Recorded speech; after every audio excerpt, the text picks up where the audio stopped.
آپ کا خود چونکہ ایک پس منظر ہے ادب کا، زبان کا، اور اس پر بھی تھوڑی سی میں چاہتا ہوں ذرا بات کریں۔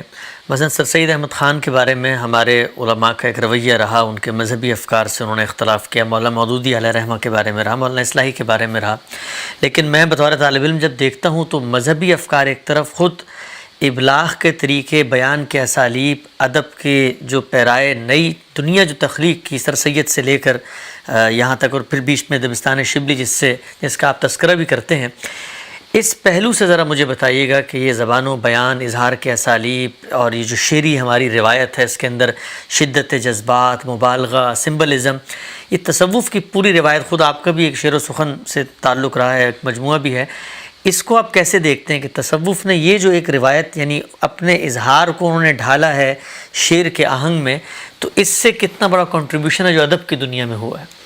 بہت بے مثال. یعنی اگر آپ شیخ عطار کو پڑھیں، مولانا روم کو پڑھیں، اسی طرح سے ثنائی کو پڑھیں، آپ فارسی شاعری کی پوری روایت کو دیکھیں. حد یہ ہے کہ جن لوگوں کو تصوف سے یا اس روایت کے فلسفیانہ پس منظر سے زیادہ تعلق نہیں، وہ بھی اس کے مضامین باندھتے ہیں، جیسے غالب ہیں. اب وہ کوئی صوفی نہیں ہے اس طرح سے، لیکن مضامین وہی ہیں اور نہایت خوبی کے ساتھ وہ ان کو ادا کرتے ہیں. مولانا روم کی مثنوی تو آپ کو وشت کی کیفیت میں لے آتی ہے. آپ جانتے ہیں کہ آپ کے قریبی دور کا جو ایک سب سے بڑا آدمی ہے، یعنی علامہ اقبال، انہوں نے ان کو پیر رومی کہا، پیر رومی، پیر من روشن ضمیر. اور مثنوی کے اشعار میں جو فلسفہ بیان ہوا ہے، جو تصوف بیان ہوا ہے، جس طریقے سے چیزوں کو دیکھا گیا ہے، زندگی کے حقائق جیسے بیان ہوئے ہیں، ان کو اگر آپ غور کریں تو بڑی خوبی کے ساتھ انتخاب کر کے انہوں نے بال جبریل کی ایک نظم پیر و مرید اس میں بیان کیا ہے. یعنی وہاں وہ سوال کرتے ہیں اور اس کے بعد مثنوی سے کچھ اشعار اس میں سے منتخب کرتے ہیں جن سے وہ جواب دیتے ہیں اس کا. ان کی ایک بڑی حیثیت ہے. ثنائی کے بارے میں کہا ہے کہ ثنائی کے ادب سے میں نے غواصی نہ کی ورنہ ابھی اس بحر میں باقی ہیں لاکھوں لولوئے لالا. تو یہ ساری جو ہماری روایت ہے اس کا بہت بڑا کنٹریبیوشن ہے. بلکہ آپ یہ دیکھیں ہمارے ہاں پنجابی شاعری میں آ کے میاں محمد بخش کو دیکھیں، سلطان باہو کو دیکھیں، اسی طرح بلے شاہ کو دیکھیں، تو یہ بولو شاہ حسین کو دیکھیں آپ، تو یہ جتنی بھی شاعری کی روایت ہے اس پر بڑا گہرا اثر ہے ہمارے ہاں صوفیانہ تصورات کا. اصل میں صوفیہ نے جو ایک ما بعد طبیعت کو وجود بخش دیا تھا، وہ اللہ تعالیٰ کو اس جگہ لے آئی تھی کہ جہاں خیال کی ساری ندرتیں دکھائی جا سکتی ہیں. یعنی وہ کچھ کہا جا سکتا ہے جو مولانا روم نے اپنے ایک خوبصورت شعر میں کہا ہے کہ می روم سوئے نہایات الوصال منز تن اریاں شدم او از خیال. یعنی میں یہ سفر کی ابتدا کر رہا ہوں اور اس سفر کی منزل کیا ہے؟ وصال کی انتہائیں. یہ وصال صوفیوں کی خاص اصطلاح ہے اور اس میں پہ دیکھیے کیا خوبصورت مصرع ہے کہ اس سفر میں نے پایا کیا ہے، میں تن سے اریاں ہو گیا. اب دیکھیے تن سے اریاں ہو گیا، جسم سے اریاں ہو گیا، اور وہ جس کی طرف سفر جاری ہے وہ خیال سے اریاں ہو گیا، وہ خیال سے بالاتر ہو گیا، خیال سے ماورا ہو گیا. یعنی اب خیال بھی اپنا پیرہن اس کو نہیں پہنا سکتا. تو اس طرح کی بڑی خوبصورت تعبیریں ہیں جو اس باب میں اختیار کی گئیں. بے دل کو آپ دیکھیں اور لوگوں کو دیکھیں، تو یہ سارا جو ہے یہ ہماری روایت ہے، ہمارا کنٹریبیوشن ہے. یہ اس تاریخ سے ہم اپنے آپ کو الگ نہیں کر سکتے. یہ ایک ناخوشگوار فریضہ ہے جو میرے جیسے لوگوں کو انجام دینا پڑتا ہے کہ مذہب کو کسی آمیزش سے پاک رکھا جائے، کیونکہ مذہب انسانی ارتقاء کا عمل نہیں ہے، یہ میری یا آپ کی تخلیق نہیں ہے. اس میں یہ نہیں ہو سکتا کہ پیغمبر اس کو ایمان سے شروع کریں اور آپ اس میں فکر پیدا کر دیں اور پھر آپ اسے عرفان تک لے جائیں.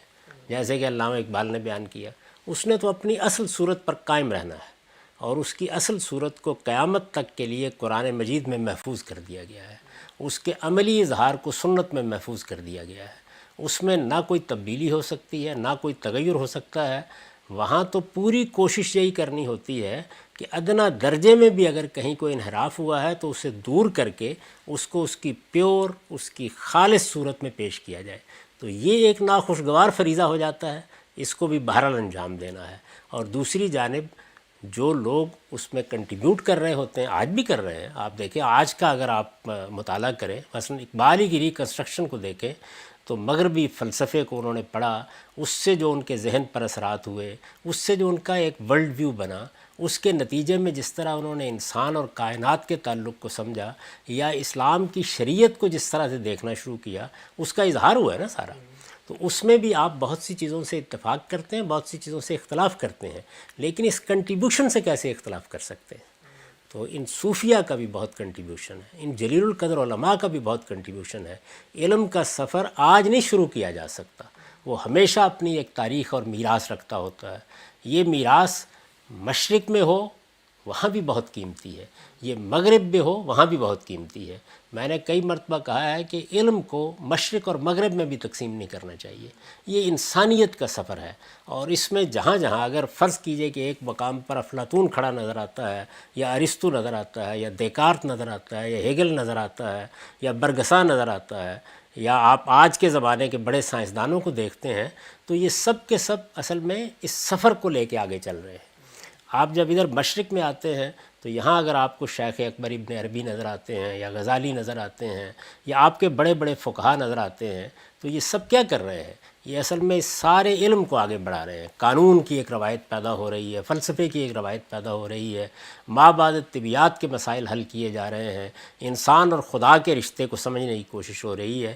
یہ اپنی ذات میں ایک بہت غیر معمولی اور اعلیٰ کام ہے، اور آپ انسانیت کو کبھی بھی اس سے نہیں روک سکتے کہ وہ یہ سفر نہ کرے۔ اور کبھی اس سفر میں جو لوگ غیر معمولی حیثیت اختیار کر لیتے ہیں اپنی ذہانت کی وجہ سے، اپنی پریزنٹیشن کی وجہ سے، جس طرح وہ چیزوں کو دیکھتے ہیں، جیسے پیش کرتے ہیں، اپنی صلاحیتوں کی وجہ سے، ان کو بھی کبھی تحقیر یا استخفاف کا نشانہ نہیں بنانا چاہیے۔ تاہم دین اور علم دونوں اس کا تقاضا کرتے ہیں کہ روح رعایت نہیں کی جا سکتی۔ تو میں تو خود فارسی شاعری پڑھتا ہوا ایک لحاظ سے پیدا ہوا، کیونکہ میرے والد نے سب سے پہلے یہی کوشش کی کہ میں فارسی زبان سیکھوں، اور جو ان کے پاس فارسی کے دواوین تھے یا فارسی شاعروں کی کتابیں تھیں، یا خاص طور پر صوفی شعراء کا کلام تھا، وہ چاہتے تھے کہ میں اس کو پڑھوں، اس کو پڑھ کر سناؤں۔ تو بارہا ایسا ہوا کہ میں نے کئی گھنٹے ان کو جب فارسی پڑھ لی تو سنایا، اور سمجھنے کی خود بھی کوشش کی، اور اب بھی مجھے سینکڑوں ہزاروں اشعار یاد ہیں فارسی زبان کے۔ تو یہ سارا پس منظر جو ہے یہ بہت غیر معمولی میں اس سے حظ اٹھاتا ہوں۔ تاہم یہ ضرور دیکھتا ہوں کہ اس میں کوئی ایسی چیز تو نہیں کہہ دی گئی کہ جس کو قرآن قبول نہیں کرتا۔ اگر ایسا ہوگا تو پھر میں کسی ملامت کرنے والے کی ملامت کی پرواہ نہیں کروں گا۔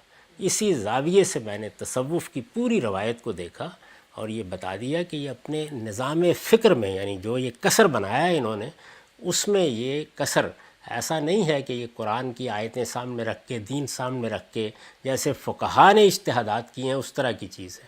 یہ اپنی ابتدا سے انتہا تک ایک متوازی نظام فکر ہے۔ تو یہی میں نے اس پر تبصرہ کیا ہے۔